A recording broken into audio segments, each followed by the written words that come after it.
നമസ്കാരം. ഭാരത് ലൈവിലേക്ക് സ്വാഗതം. നമസ്തേ. ഇന്ന് ഭാരത് ലൈവിൽ നമുക്ക് ഒരു പുതിയ അതിഥി എത്തിയിരിക്കുകയാണ്. മറ്റാരുമല്ല, വിശ്വഹിന്ദു പരിഷത്തിന്റെ കേരള ഘടകത്തിന്റെ സംസ്ഥാന ജനറൽ സെക്രട്ടറി, പ്രശസ്തനായ അഭിഭാഷകൻ ശ്രീ അഡ്വക്കേറ്റ് അനിൽ വിളയിൽ. മാവേലിക്കര സ്വദേശിയാണ് അദ്ദേഹം. അദ്ദേഹമാണ് ഇന്ന് നമ്മളോടൊപ്പം ചർച്ചയ്ക്കായി എത്തിയിരിക്കുന്നത്. നമസ്കാരം അനിലേട്ടാ, സ്വാഗതം. നമസ്തേ. നമസ്തേ. നമസ്തേ. സ്വാഗതം. നമസ്തേ. അനിലേട്ടാ, കഴിഞ്ഞ ദിവസം, അതായത് എന്റെ ഓർമ്മ ശരിയാണെങ്കിൽ 2-ാം തീയതിയിലത്തെ ജന്മഭൂമി പത്രം, ഞായറാഴ്ചത്തെ പത്രത്തിൽ അങ്ങയുടെ ഒരു ലേഖനം കണ്ടു. ഹിന്ദു ഇല്ലാതാകുന്ന കേരളം എന്നാണ് അങ്ങ് ആ ലേഖനത്തിന് പേര് കൊടുത്തിരിക്കുന്നത്. ഞാൻ ആ ലേഖനം വായിച്ചു. ഹിന്ദുക്കളുടെ ജനസംഖ്യ കേരളത്തിൽ കുറഞ്ഞു വരുന്നതിന്റെ ചില ആപത്തുകൾ ഉദ്ധരിച്ചുകൊണ്ടാണ് അങ്ങ് ആ ലേഖനം എഴുതിയിരിക്കുന്നത്. ഒന്നാമത്തെ ചോദ്യം, അങ്ങ് കണക്കുകളൊക്കെ ഉദ്ധരിച്ചാണ് ആ ലേഖനം എഴുതിയിരിക്കുന്നത്. തീർച്ചയായിട്ടും അത് സർക്കാർ പുറത്തുവിട്ട കണക്കുകളാണ്. അതുകൊണ്ട് തന്നെ ആ കണക്കുകളിൽ ഒന്നും നമുക്ക് സംശയമില്ല. പക്ഷെ എങ്കിലും നമുക്ക് ഒരു ഒറ്റ അടിക്ക് അല്ലെങ്കിൽ ഒരു പ്രാഥമിക ചിന്തയിൽ നമുക്ക് അങ്ങനെ കേരളത്തിൽ ഹിന്ദുക്കളുടെ ജനസംഖ്യ കുറയുന്നതായിട്ട് നമുക്ക് വിലയിരുത്താൻ കഴിയുമോ? തീർച്ചയായിട്ടും താങ്കൾ ആ ചോദ്യം ചോദിക്കുന്നത് ശരിയല്ലെന്നാണ്. താങ്കൾ എന്നിൽ നിന്ന് കൃത്യമായ മറുപടി കിട്ടാനായിരിക്കും ആ ചോദ്യം ചോദിച്ചത്. തീർച്ചയായിട്ടും കേരളത്തിലെ ജനസംഖ്യാശാസ്ത്രം അഥവാ ഡെമോഗ്രഫി പഠിക്കുന്ന ഏതൊരു കൊച്ചുകുട്ടിക്കും മനസ്സിലാകുന്ന ഒരു വസ്തുതയാണ് കേരളത്തിലെ ഹിന്ദു ജനസംഖ്യ കുറയുന്നുണ്ട് എന്നുള്ളത്. കേരളത്തിലെ ഹിന്ദു ജനസംഖ്യ മാത്രമല്ല കുറയുന്നത്, ക്രൈസ്തവ ജനസംഖ്യയും കുറയുന്നുണ്ട്. ഒന്ന് കുറയുമ്പോൾ സ്വാഭാവികമായിട്ടും ഒരിടത്ത് കൂടുന്നുണ്ട്, അത് മുസ്ലിം ജനസംഖ്യ തന്നെയാണ്. നമുക്കറിയാം, കേരളം രൂപീകരിച്ചത് 1956-ലാണ്. പക്ഷെ 1901 തൊട്ട് ഇന്നത്തെ കേരളത്തിന്റെ ഭൂപ്രകൃതിക്കകത്തുള്ള സ്ഥലങ്ങളുടെ ജനസംഖ്യ ബ്രിട്ടീഷ് സർക്കാരിന്റെ കാലത്ത് എടുത്ത് നോക്കുകയാണെങ്കിൽ അന്ന് കേരളത്തിൽ ഏകദേശം അന്നത്തെ കേരളത്തിൽ എന്ന് വെച്ചാൽ തിരുവിതാംകൂറും കൊച്ചിയും മലബാറും ഉൾപ്പെടുന്ന ആ കേരള സംസ്ഥാനത്ത് ഏകദേശം ഒരു 80% മുകളിലും ഹിന്ദുക്കൾ തന്നെയായിരുന്നു. പക്ഷേ ഏറ്റവും അവസാനം സെൻസസ് ഉണ്ടായത് 2011-ലാണ്. ഔദ്യോഗികമായ സെൻസസ് നടന്നത് 2011-ലാണ്. ആ കണക്ക് അതിനുശേഷം 2021 കോവിഡ് കാരണം സെൻസസ് നടന്നില്ല, നമുക്കറിയാം. ആ കണക്ക് നോക്കുമ്പോൾ കേരളത്തിലെ 3.25 കോടി ജനങ്ങളുടെ 53% ഹിന്ദു ജനസംഖ്യ കുറഞ്ഞു. അതാണ് ഞാൻ ഉദ്ധരിച്ച കണക്കിലെ പ്രധാനപ്പെട്ട കാര്യം എന്നുണ്ടെങ്കിലും, പക്ഷേ ഞാൻ പ്രധാനമായിട്ടും ഈ ലേഖനത്തിനെ ആസ്പദമാക്കിയത് സംസ്ഥാനത്തെ സ്ഥിതിവിവര കണക്കുകൾ ശേഖരിച്ചുകൊണ്ട് സർക്കാരിലേക്ക് അതാത് വർഷങ്ങളിൽ റിപ്പോർട്ട് കൊടുക്കുന്ന സർക്കാരിന്റെ ഒരു സംവിധാനമാണ് എക്കണോമിക്സ് ആൻഡ് സ്റ്റാറ്റിസ്റ്റിക്കൽ വകുപ്പ്. ഈ സർവേകൾ നടത്തുകയും ഡേറ്റകൾ സമാഹരിക്കുകയും ചെയ്ത്, സ്റ്റാറ്റിസ്റ്റിക്സ് നമുക്കറിയാം ശാസ്ത്രമാണല്ലോ, അവര് ഡേറ്റകൾ കളക്ട് ചെയ്തിട്ട് സർക്കാരിലേക്ക് റിപ്പോർട്ട് കൊടുക്കുന്നു. 2024 കേരളത്തിലെ ജനനങ്ങളുടെയും മരണങ്ങളെയും സംബന്ധിച്ച ഒരു ആധികാരികമായിട്ടുള്ള പഠനം ഈ എക്കണോമിക്സ് ആൻഡ് സ്റ്റാറ്റിസ്റ്റിക്കൽ വകുപ്പ് നടത്തിയതിനു ശേഷം സർക്കാരിലേക്ക് കഴിഞ്ഞ കുറെ ദിവസങ്ങൾക്ക് മുമ്പ് റിപ്പോർട്ട് കൊടുത്തു. ആ റിപ്പോർട്ടിൽ പറഞ്ഞിരിക്കുന്ന കാര്യങ്ങളാണ് ഞാൻ ആ ലേഖനത്തിൽ പറഞ്ഞിരിക്കുന്നത്. പ്രധാനമായിട്ടും അതിനകത്ത് ഞാൻ പറഞ്ഞിരിക്കുന്ന ഒരു കാര്യം, കേരളത്തിലെ ഹിന്ദുവിന്റെ 2024 ജനനത്തിനേക്കാൾ വളരെ കൂടുതലായിരുന്നു ഹിന്ദുക്കളുടെ ഇടയിലെ മരണമെന്നാണ് ഞാൻ പറഞ്ഞിരിക്കുന്നത്. ഞാൻ പറഞ്ഞ കണക്കല്ല, അത് ആദ്യം മനസ്സിലാക്കണം. പക്ഷേ ക്രൈസ്തവ വിഭാഗത്തിനും സമാന സാഹചര്യമാണ്. ക്രൈസ്തവ വിഭാഗത്തിന്റെയും ജനനത്തിനേക്കാൾ കൂടുതൽ മരണം നടന്നു. പക്ഷേ ഇസ്ലാമിക വിഭാഗങ്ങളുടെ ഇടയിലുള്ള ജനനത്തിനേക്കാൾ വളരെ കുറവായിരുന്നു മരണം.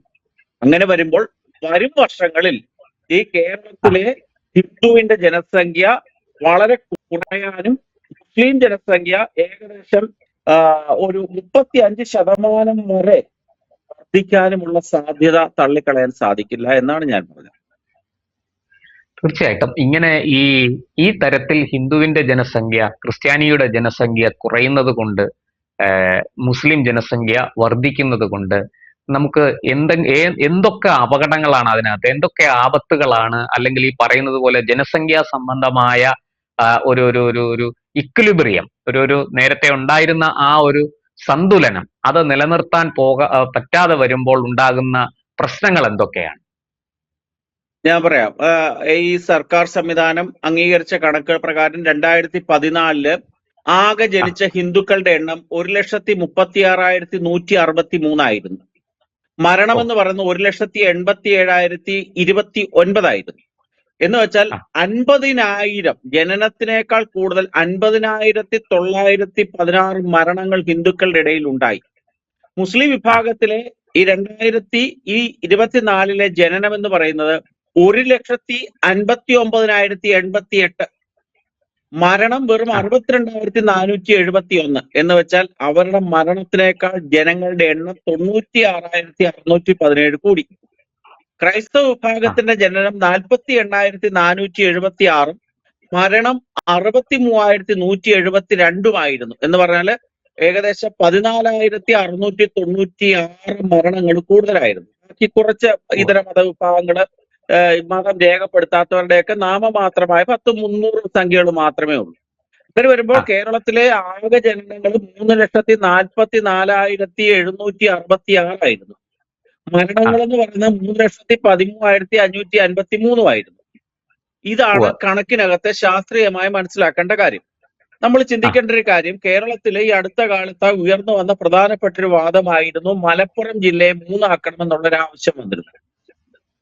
അവർ അതിനുവേണ്ടി ഉദ്ധരിച്ച കണക്കുകൾ നോക്കുമ്പോൾ 1969 EMS സർക്കാരാണ് മുസ്ലിങ്ങൾക്ക് വേണ്ടി എന്ന് തന്നെ പറയാം ഒരു മലപ്പുറം ജില്ല രൂപീകരിച്ചത്. പാലക്കാടിന്റെയും കോഴിക്കോടിന്റെയും ഒക്കെ ഭാഗങ്ങൾ ചേർത്തുകൊണ്ടായിരുന്നു മലപ്പുറം ജില്ല രൂപീകരിച്ചത്. അന്നത്തെ മലപ്പുറം ജില്ലയിൽ ഉണ്ടായിരുന്ന ജനസംഖ്യ എന്ന് പറയുന്നത് ഏകദേശം 18 ലക്ഷത്തിന് അടുത്തായി, 18 ലക്ഷത്തിന് മുകളിലായിരുന്നു. ഈ ജില്ലയെ 3 ആക്കണമെന്ന് ആവശ്യപ്പെടുന്നവർ തന്നെ പറയുന്ന കണക്ക് 2025 ആയപ്പോഴേക്കും ആ 18 ലക്ഷം എന്നുള്ളത് 45 ലക്ഷമായി വർദ്ധിച്ചു. എന്നാൽ ഹിന്ദു ഭൂരിപക്ഷം ഉണ്ട് എന്ന് നമ്മൾ ചിന്തിക്കുന്ന തിരുവനന്തപുരം ജില്ലയിൽ 1971 ഏകദേശം 21 ലക്ഷത്തിന് മുകളിലായിരുന്നു ജനസംഖ്യ. അവിടെ 2011 ആയപ്പോൾ ഒരു 53% ഗ്രോത്ത് ആണ് ഉണ്ടായത്. മലപ്പുറം ജില്ലയിൽ 153% ഗ്രോത്ത് ഉണ്ടായി. എന്തേ? മലപ്പുറം ജില്ലയിൽ പ്രസവിച്ച എല്ലാവരും മുസ്ലിങ്ങളാണോന്ന് ചോദിച്ചാൽ അല്ല, ഉത്തരം കറക്റ്റ് ആണ്. പക്ഷെ മഹാഭൂരിപക്ഷവും ഈ ഭാരതത്തിൽ തന്നെ ഇസ്ലാമിക ഭൂരിപക്ഷമുള്ള ജില്ലകളിലെ ഏകദേശം 1-2 സ്ഥാനത്ത് നിൽക്കുന്ന ജില്ലകളിൽ ഒന്നാണ് മലപ്പുറം ജില്ല. അതുകൊണ്ട് ഞങ്ങൾക്ക് ജനസംഖ്യ കുത്തനെ കൂടിയത് കൊണ്ട് 3 ജില്ല വേണമെന്നുള്ളൊരു ആവശ്യം അവർ പറയുമ്പോൾ, ഈ രീതിയിലുള്ള ജനസംഖ്യാ വർധന ഉണ്ടാകുമ്പോൾ ഭാവിയിൽ കുറച്ച് 10 വർഷം കഴിയുമ്പോൾ വീണ്ടും ഇപ്പോൾ 3 ജില്ലയാക്കുന്ന 6 ആക്കണമെന്ന് പറയുമല്ലോ. തിരുവനന്തപുരം തൊട്ട് തൃശ്ശൂർ വരെയുള്ള ജില്ലകൾ നമ്മളൊന്ന് പരിശോധിക്കുമ്പോൾ ഈ 2024 കണക്കനുസരിച്ചുകൊണ്ട് 123 ജനസംഖ്യ കൂടിയ ഇടുക്കി ജില്ല ഒഴിച്ച് എല്ലാ ജില്ലകളിലും ജനസംഖ്യ കുറയുകയായിരുന്നു. തിരുവനന്തപുരം, കൊല്ലം, ആലപ്പുഴ, കോട്ടയം, പത്തനംതിട്ട, കോട്ടയം, എറണാകുളം, തൃശ്ശൂർ വരെയുള്ള ജില്ലകൾ നമ്മുടെ ഒരു ഹൈന്ദവ ഭൂരിപക്ഷ പ്രദേശം എന്ന് തന്നെ പറഞ്ഞു മതപരമായിട്ട് ചിന്തിക്കുമ്പോൾ. ഇത്രയും ജില്ലകളിൽ ജനസംഖ്യ കുറയുകയും എന്നാൽ പാലക്കാട്, കോഴിക്കോട്, വയനാട്, കാസർഗോഡ്, മലപ്പുറം ജില്ലകളിൽ ജനസംഖ്യ കുത്തനെ കൂടുകയും ചെയ്തു. ഇത് നിസ്സാരമായിട്ട് തന്നെ കാണാൻ സാധിക്കത്തില്ല. എന്താണ് ഇതിന്റെ പിന്നിലുള്ള ഒരു പ്രശ്നം എന്നുള്ളതിനെ പറ്റി കൃത്യമായ പഠനങ്ങൾ നടത്തേണ്ടിയിരിക്കുന്നു. ഒരു കണക്കൂടെ ഞാൻ സൂചിപ്പിക്കാം. 2-3 വർഷങ്ങൾക്ക് മുമ്പ് കേരള നിയമസഭയിലെ കേരളത്തിലെ വിദ്യാഭ്യാസ മന്ത്രിയായിരുന്ന വി ശിവൻകുട്ടി ഒരു ചോദ്യത്തിന് ഉത്തരം പറഞ്ഞു. 1-ാം ക്ലാസ്സിൽ 3 വർഷങ്ങൾക്ക് മുമ്പ് അഡ്മിഷൻ എടുത്ത കുട്ടികളുടെ എണ്ണമാണ് വി ശിവൻകുട്ടിയോട് ചോദിച്ചത്. അദ്ദേഹം പറഞ്ഞ കണക്കനുസരിച്ച് 3,60,000-ഓളം കുട്ടികൾ, ഇച്ചിരി വ്യത്യാസം ഉണ്ടാകാം, എക്സാക്ട് ഫിഗർ അല്ല പറയുന്നത്, 3,60,000-ഓളം കുട്ടികളാണ് എയ്ഡഡ്, അൺഎയ്ഡഡ്, റെക്കഗ്നൈസ്ഡ് സ്കൂളുകളിലായിട്ട് 1-ാം ക്ലാസ് അഡ്മിഷൻ എടുത്തത്. പ്രവേശനം നേടിയത്. ജില്ല തിരിച്ചുള്ള കണക്കും അദ്ദേഹം പറഞ്ഞിട്ടുണ്ട്. ആ ജില്ല തിരിച്ചുള്ള കണക്ക് പറഞ്ഞപ്പോൾ ഈ 3,60,60,000 കുട്ടികളിലെ 65,000-ഓളം കുട്ടികളും മലപ്പുറം ജില്ലയിൽ മാത്രമാണ് ജനിച്ചത്. ഞാൻ പറഞ്ഞ തിരുവനന്തപുരം തൊട്ട് ഏകദേശം ഇടുക്കി, എറണാകുളം വരെയുള്ള മൊത്തം ജില്ലകളിലെ കുട്ടികളുടെ എണ്ണത്തിനേക്കാൾ കൂടുതലായിരുന്നു മലപ്പുറം എന്ന് പറയുന്ന ഒറ്റ ജില്ലയിലെ കുട്ടികളുടെ എണ്ണത്തിലുള്ള വർധനം. ഇതിനകത്തുള്ള അസ്വാഭാവികതയെ പറ്റിയാണ് ആ ലേഖനത്തിൽ പറഞ്ഞിരിക്കുന്നത്. ഒരു വർഗീയമായിട്ടോ അല്ലെങ്കിൽ എന്റെ വ്യക്തിപരമായിട്ടുള്ള നൈറ്റപ്പ് അല്ല അത് കൃത്യമായി സർക്കാരിന്റെ ഫാക്ട്സ് ആൻഡ് ഫിഗേഴ്സ് ഉദ്ധരിച്ചുകൊണ്ട് എഴുതിയ ലേഖനം തന്നെയാണ്. വേറെ ഒരു വ്യത്യാസവുമില്ല. നമ്മൾ മനസ്സിലാക്കേണ്ട ഒരു കാര്യം, ഏതെങ്കിലും പ്രദേശത്ത് ഇപ്രകാരമുള്ള ഒരു അബ്നോർമൽ ആയിട്ടുള്ള ഗ്രോത്ത് ഉണ്ടാകുമ്പോൾ ഉണ്ടാകുന്ന ചില ഭവിഷ്യത്തുകൾ കേരളത്തിൽ ഉണ്ടാകും. അതാണ് ഞാൻ സൂചിപ്പിച്ചത്, വേറെ ഒന്നുമല്ല. തീർച്ചയായിട്ടും ഈ അങ്ങിപ്പോ പറഞ്ഞതുപോലെ ഈ ഒരു ജില്ലയിൽ മാത്രം ഈ അസ്വാഭാവികമായ ഒരു വർധന ജനസംഖ്യയിൽ ഉണ്ടാകുന്നു. അവിടെ മരണനിരക്ക് കുറയുന്നു, ജനന നിരക്ക് കൂടുന്നു. ഇത് സത്യത്തിൽ ബോധപൂർവം നടക്കുന്ന ഒരു പ്രക്രിയയാണോ? അതായത് ജനന നിരക്ക് ഇങ്ങനെ അനിയന്ത്രിതമായ രീതിയിൽ കൂട്ടാൻ വേണ്ടിയിട്ടുള്ള ബോധപൂർവമായ ഒരു ശ്രമം ഉള്ളതായിട്ട് അങ്ങേക്ക് തോന്നുന്നുണ്ടോ? അല്ല, നമുക്ക് അതിനെ രണ്ട് രീതിയിൽ അതിനെ വിശകലനം ചെയ്യുന്നുണ്ട്. കാരണം ഇസ്ലാമിക വിഭാഗങ്ങൾക്കിടയിൽ കുട്ടികളുടെ എണ്ണം വളരെ കൂടുതലാണ്, അല്ലെങ്കിൽ ചില ആൾക്കാരൊക്കെ ബഹുഭാര്യാത്വത്തിലാണ് കഴിയുന്നതെന്നൊക്കെയുള്ള വസ്തുത നമുക്കറിയാമല്ലോ. പത്രങ്ങളിലെ മരണ വാർത്തകളൊക്കെ നോക്കുമ്പോൾ തന്നെ നമുക്കത് മനസ്സിലാക്കാൻ സാധിക്കുന്ന കാര്യമാണ്. പക്ഷെ ഇതിനകത്ത് പ്രധാനപ്പെട്ട ഒരു ജനസംഖ്യാ ശാസ്ത്രം നമ്മളൊന്ന് ഡിസ്കസ് ചെയ്യേണ്ടതുണ്ട്. ഹിന്ദുക്കളെ സംബന്ധിച്ചിടത്തോളം ഇന്ദിരാഗാന്ധി സർക്കാർ കൊണ്ടുവന്ന ആ കുടുംബാസൂത്രണ സംവിധാനങ്ങൾ ഏകദേശം വിജയകരമായി നടപ്പാക്കിയിട്ടുള്ള ഒരു വിഭാഗം തന്നെയാണ് കേരളത്തിലെ ഹൈന്ദവ സമൂഹവും ക്രൈസ്തവ സമൂഹവും. ഇസ്ലാമിക വിഭാഗത്തിൽ അത് പൂർണ്ണമായും നടപ്പാക്കിയിട്ടില്ല എന്നുള്ളതാണ് ഈ ഡേറ്റകൾ പരിശോധിക്കുമ്പോൾ നമുക്ക് മനസ്സിലാക്കാൻ സാധിക്കുന്നത്. അതുകൊണ്ട് കൂടുന്നു. മറ്റൊരു വസ്തുത, ഈ ജനനത്തിനേക്കാൾ എന്തുകൊണ്ടാണ് ഇസ്ലാമിക വിഭാഗത്തിലെ മരണങ്ങൾ കുറഞ്ഞു നിൽക്കുന്നതും ഹിന്ദുക്കളിലും ക്രൈസ്തവരിലും എന്താണ് തിരിച്ചിരിക്കുന്നതെന്ന് നമ്മൾ നോക്കുമ്പോൾ കൃത്യമായി മനസ്സിലാക്കേണ്ട ഒരു വസ്തുത, ഈ കേരളത്തിലെ മുസ്ലിം വിഭാഗം യുവത്വത്തിലാണ്. കേരളത്തിലെ ഹൈന്ദവ വിഭാഗവും ക്രൈസ്തവ വിഭാഗവും വാർദ്ധക്യത്തിലാണ്.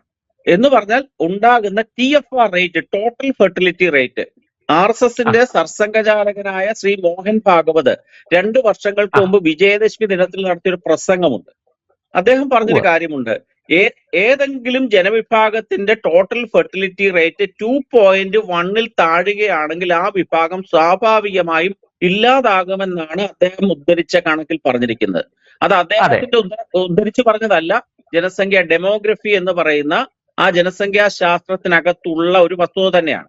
അങ്ങനെ വരുമ്പോൾ കേരളത്തിലെ ഹിന്ദുവിന്റെയും ക്രൈസ്തവരുടെയും TFR റേറ്റ് ഈ 2.1 താഴെ, 2 തന്നെ താഴെയാണ്.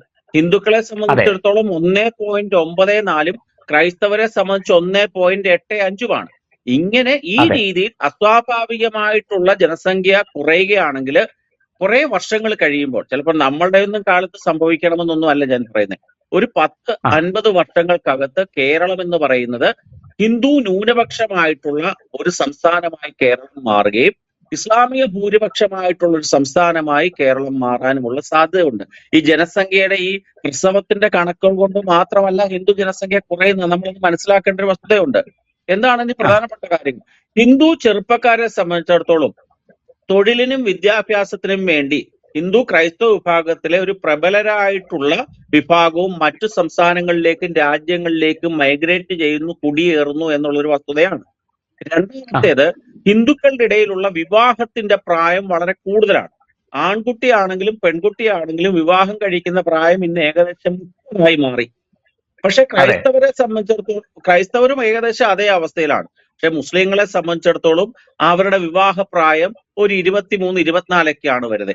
എന്ന് വെച്ചാല് ഈ മുസ്ലിം വിഭാഗത്തിലുള്ള ഒരു പെൺകുട്ടി, സമപ്രായത്തിലുള്ള ഒരു പെൺകുട്ടിയും ഹിന്ദു വിഭാഗത്തിലെ ഒരു പെൺകുട്ടിയെയും താരതമ്യം ചെയ്യുമ്പോൾ ഈ ഹിന്ദു പെൺകുട്ടി കൂടി വന്നാൽ ഒരു അമ്മൂമ്മ വരെ ആകുമ്പോൾ ഒരു മുസ്ലിം സമുദായത്തിലെ അതേ പ്രായത്തിലുള്ള പെൺകുട്ടി 4 തലമുറയെ വരെ കാണുമെന്നുള്ളതാണ് കണക്ക്. അതുകൊണ്ടാണ് ഈ പറഞ്ഞ ഈ ജനനത്തിനേക്കാൾ കുറവ് മരണം മുസ്ലിം വിഭാഗത്തിൽ സംഭവിക്കുന്നതിന്റെ കാരണം.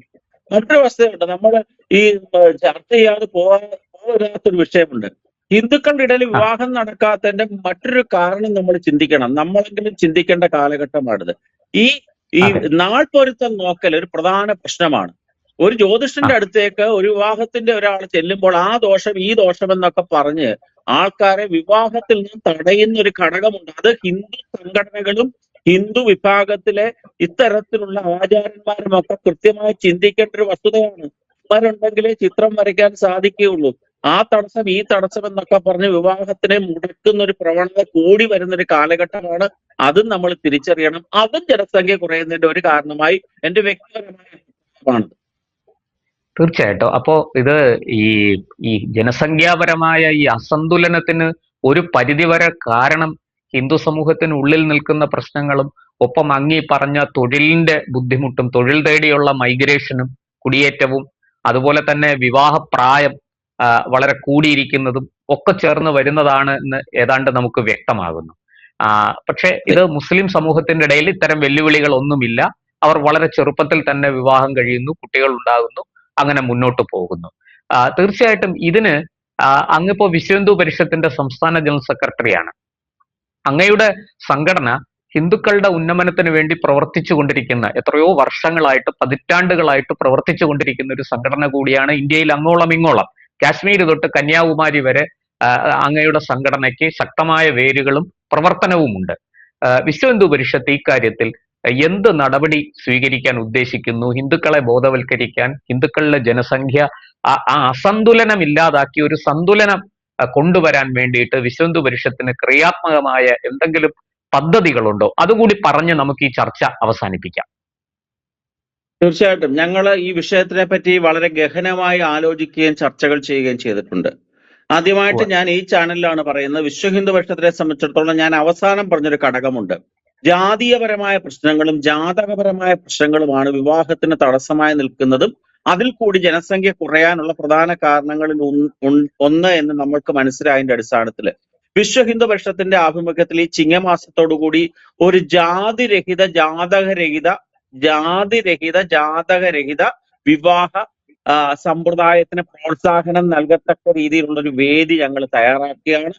താല്പര്യമുള്ള ആൾക്കാർക്ക് അത് രജിസ്റ്റർ ചെയ്യുകയും പരസ്പരം കണ്ടുകൊണ്ട് പരസ്പരം സംസാരിക്കാനും ഒക്കെ ഉള്ള മാട്രിമോണിയൽ ബ്യൂറോ ആയിട്ട് തന്നെ കരുതരുത്, പൈസ മേടിച്ചല്ല, പൂർണ്ണമായി സൗജന്യമായിട്ട് ഈ ഭാരതത്തിലെമ്പാടുമുള്ള ആൾക്കാർക്ക് അതിൽ രജിസ്റ്റർ ചെയ്തുകൊണ്ട് ജാതകരഹിത ജാതി നോക്കേണ്ടവർ നോക്കിക്കോട്ടെ, അതിനകത്ത് ഒരു ജാതിയെ കണ്ടുപിടിച്ച് വിവാഹം നടത്തണമെങ്കിൽ നടത്തിക്കോട്ടെ, ഇതിലൊന്നുമല്ല. കാരണം ഹിന്ദു മതത്തിൽ ജാതി എന്നുള്ളത് ഒരു സത്യം തന്നെയാണ്, അതിനെല്ലാം നമുക്ക് പറയാനൊക്കെ. പക്ഷെ അല്ലാത്തവരുണ്ടാകണമല്ലോ. നല്ല ബന്ധം കിട്ടുകയാണെങ്കിൽ ജാതി നോക്കേണ്ട കാര്യമില്ലല്ലോ. അതിനു വേണ്ടിയുള്ള ഒരു പ്രോത്സാഹന പരിപാടി നമ്മൾ ചെയ്യുന്നുണ്ട്. താങ്കൾ മുമ്പേ പറഞ്ഞതിനകത്ത് ഒരു കാര്യം കൂടെ, ഇസ്ലാമിക വിഭാഗത്തിനെ സംബന്ധിച്ചിടത്തോളം നമ്മൾ ചില കാര്യങ്ങളെ യാഥാർത്ഥ്യത്തോടു കൂടി അംഗീകരിക്കേണ്ടതുണ്ട്. അവരുടെ ചെറുപ്പക്കാരുടെ ഒരു എന്റർപ്രണർഷിപ്പ് നമ്മൾ നിഷേധിക്കാൻ പാടില്ല. അവർ ഏത് ജോലിയും ചെയ്യും, ഏത് ബിസിനസ്സും ചെയ്ത് പൈസ ഉണ്ടാക്കാൻ അവർക്ക് താല്പര്യമാണ്. അവർക്ക് അതിനു വേണ്ടിയിട്ടുള്ള പ്രേരണയും സഹായവും പിന്തുണയും പ്രോത്സാഹനവും കിട്ടുന്നുണ്ട്. ഹിന്ദുക്കളെ സംബന്ധിച്ചിടത്തോളം അതില്ല എന്നുള്ളത് ഒരു ഘടകമാണ്. പിന്നെ രണ്ടാമത്തെ വസ്തുത, ഇസ്ലാമിക വിഭാഗത്തിലെ ചെറുപ്പക്കാരെ സംബന്ധിച്ചിടത്തോളം അവർ മൈഗ്രേഷൻ ഉള്ള രാജ്യങ്ങളിലേക്ക് വളരെയധികം ഒന്നും കേരളത്തിൽ നിന്ന് കുടിയേറാൻ പോകാറില്ല. ഇപ്പോൾ ഇംഗ്ലണ്ട് ആയിക്കോട്ടെ, അമേരിക്ക, ഓസ്ട്രേലിയ, ഫ്രാൻസ് തുടങ്ങിയ രാജ്യങ്ങളിലേക്ക് മൈഗ്രേഷൻ കൂടുതൽ നടത്താറില്ല. അത് ഹിന്ദുക്കളുടെ ഇടയിലാണ് കൂടുന്നത്. അതുകൊണ്ട് കഴിവും പ്രാപ്തിയുമുള്ള ഹിന്ദു സമൂഹത്തിലെ ചെറുപ്പക്കാർ ഈ സംസ്ഥാനത്ത് തന്നെ അവർക്ക് ധാരാളം അവസരങ്ങളും കാര്യങ്ങളുമുണ്ട്. അതിൽ നിന്നുകൊണ്ട്, അല്ലെങ്കിൽ രാജ്യത്തിനകത്ത് നിന്നുകൊണ്ട് അവർ പഠിച്ചത് ഈ രാജ്യത്തിന്റെ വികസനത്തിനും അവരുടെ കുടുംബത്തിന്റെയും സംസ്കാരത്തിന്റെയും വളർച്ചയ്ക്ക് വേണ്ടി പ്രയോജനപ്പെടുത്തത്തക്ക രീതിയിലുള്ള പദ്ധതികളെ പറ്റിയുള്ള അവബോധം ഹിന്ദു സമൂഹത്തിൽ ഉണ്ടാക്കാനുള്ള ശ്രമവും നമ്മൾ ചെയ്യും. കാരണം നമ്മളെ സംബന്ധിച്ചിടത്തോളം സാമ്പത്തികം ഒരു പ്രശ്നമാണ്. ബാക്കി ക്രൈസ്തവ ഇസ്ലാമിക സംഘടനകളെ സംബന്ധിച്ചിടത്തോളം പെട്രോൾ ഡോളർ ആയിക്കൊള്ളട്ടെ, വിദേശത്തു നിന്നുള്ള പണമൊക്കെ ധാരാളം കിട്ടുമ്പോൾ അവർക്ക് പല സഹായവും ചെയ്യാം. പക്ഷെ ഹിന്ദു സംഘടനകൾ സാമ്പത്തികമായിട്ടൊക്കെ ബുദ്ധിമുട്ടുള്ളതാണ്. ഇതിന് ആൾക്കാരെ പ്രേരിപ്പിക്കുക അല്ലെങ്കിൽ പഠിപ്പിക്കുക എന്നുള്ളതിനപ്പുറം നമുക്ക് കൂടുതൽ കാര്യങ്ങൾ ചെയ്യാൻ സാധിക്കില്ല. അതിൽ കൂടെ കൂടുതൽ ആൾക്കാരിലേക്ക് സന്ദേശം എത്തിക്കാനുള്ള ശ്രമം നടത്തും. തീർച്ചയായിട്ടും താങ്കളുടെയും അങ്ങയുടെ സംഘടനയുടെയും ശ്രമങ്ങൾ വിജയിക്കട്ടെ. കാരണം ഈ ജനസംഖ്യാപരമായ സന്തുലനം തെറ്റിയാൽ അത് സമൂഹത്തിൽ വലിയ അന്തഛിദ്രങ്ങൾ ഉണ്ടാക്കും, വലിയ സംഘർഷങ്ങൾ ഉണ്ടാക്കും. അങ്ങനെ ഉണ്ടാകാതിരിക്കട്ടെ. അത് നേരത്തെ RSSന്റെ സർസംഘചാലക് പറഞ്ഞതുപോലെ ഈ ജനസംഖ്യാപരമായ ആ അനുപാതം അത് കൃത്യമായിട്ട് സൂക്ഷിച്ചുകൊണ്ട്, അത് നിലനിർത്തിക്കൊണ്ട് നമുക്ക് മുന്നോട്ട് പോകാം എന്നുള്ളതാണ്. എന്തായാലും അങ്ങയുടെ ലേഖനത്തെക്കുറിച്ച് എതിർത്തും അനുകൂലിച്ചുമുള്ള ധാരാളം ചർച്ചകൾ ഇപ്പോൾ പൊതുസമൂഹത്തിൽ നടക്കുന്നുണ്ട്. അതുകൊണ്ടാണ് അങ്ങയോട് ഈ വിഷയം ചർച്ച ചെയ്യാം എന്ന് തീരുമാനിച്ചത്. വളരെ കൃത്യമായിട്ട് അതിന്റെ യഥാർത്ഥ വസ്തുതകളിലേക്ക് വെളിച്ചം വീശുന്ന രീതിയിൽ താങ്കൾ ഈ വിഷയത്തെ വിശദീകരിച്ചു. വളരെ നന്ദി, നമസ്കാരം.